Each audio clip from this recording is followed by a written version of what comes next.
Bonsoir les parents débrouillards, j'espère que vous allez bien. Bienvenue sur ma chaîne YouTube dédiée à l'éducation et la pédagogie. Alors pour cette nouvelle vidéo, cela faisait un petit bout de temps que je devais l'élaborer, mais enfin j'ai pris un moment. C'était pour vous présenter toutes les petites astuces et toutes les choses que j'ai mis en place dans notre classe, en école à la maison, pour pouvoir stimuler, motiver les enfants, et surtout pour les récompenser d'une certaine manière lorsqu'ils sont silencieux et dans leurs activités. Ce sont des petites choses à moindre coût que l'on a mis en place.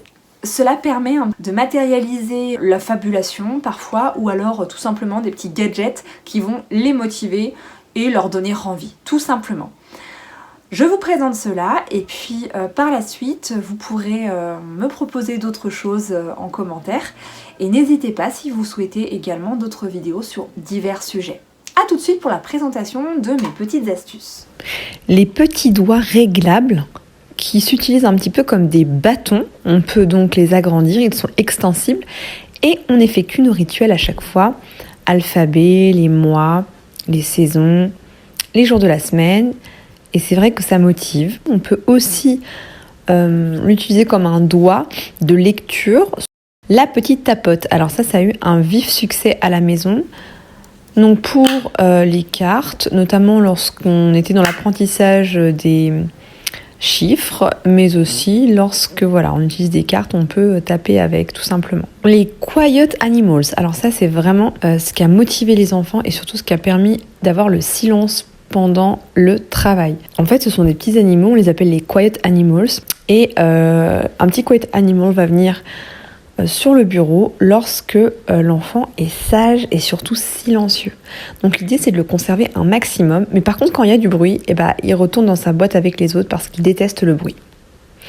Le casque pour pouvoir écouter la musique classique ou de la musique détente lorsqu'on est sur des exercices de mathématiques par exemple, du dessin, enfin en tout cas pour se détendre. Les petits sabliers toujours utiles, mais j'ai vu que parfois ça pouvait frustrer, donc ils les utilisent lorsqu'ils le souhaitent, notamment pour par exemple l'affluence, des problèmes ou des calculs. Le casque anti-bruit. Hyper important, ça c'est quand les enfants sont dans la même pièce et qu'il y a trop de stimulus et en général ils le réclament et ils vont le chercher tout seuls. Les petites balles pour les pauses. Dès qu'un de mes enfants a terminé de travailler et que l'autre est en mode détente ou attente, il utilise des petites balles, il s'amuse à faire des petits exercices, du mouvement. Avec multi-move. Le sable magique, on en a toujours dans les tiroirs. Alors le sable magique, on l'utilise par exemple pour pouvoir travailler les sens. On cache par exemple des petites choses à l'intérieur. En tout cas, j'essaye de faire quelque chose avec, comme le slime. Souvent, on met soit des petites lettres à l'intérieur, des petits chiffres à l'intérieur. L'idée, c'est de travailler certaines compétences, mais par le biais aussi du sens. Et ça fonctionne hyper bien. Là, nos petites lettres du Scrabble, c'est pareil, toujours à côté de nous. Soit on écrit des mots, soit on revoit des sons. Les petits bâtons aussi, mon plus petit les utilise pour compter, dénombrer. La marionnette, alors ça c'est la marionnette mascotte. Je l'utilise très souvent pour pouvoir créer de la fabulation. Les dominos toujours à portée de main pour les calculs, pour aussi les jeux. Et là, les petites perles, notre dé magique qu'on adore. Pareil, on l'utilise tout le temps, il est toujours à côté de nous. En notre fidget, donc là en mathématiques, on a ces pop-it, on les utilise pour tout. Pour les calculs, pour la reconnaissance de nombres.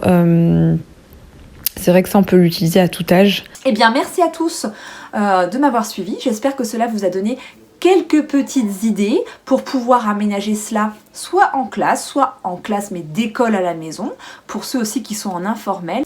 Ça a toujours ce don, en tout cas nous, la magie opère toujours, ça les stimule et puis surtout, ça permet aussi de rendre concret certaines choses, de les mettre aussi dans une certaine action. Et bien en tout cas je vous remercie et à très vite. N'hésitez pas pour réagir, me donner des idées et les interrogations sont toujours les bienvenues ici. À très vite.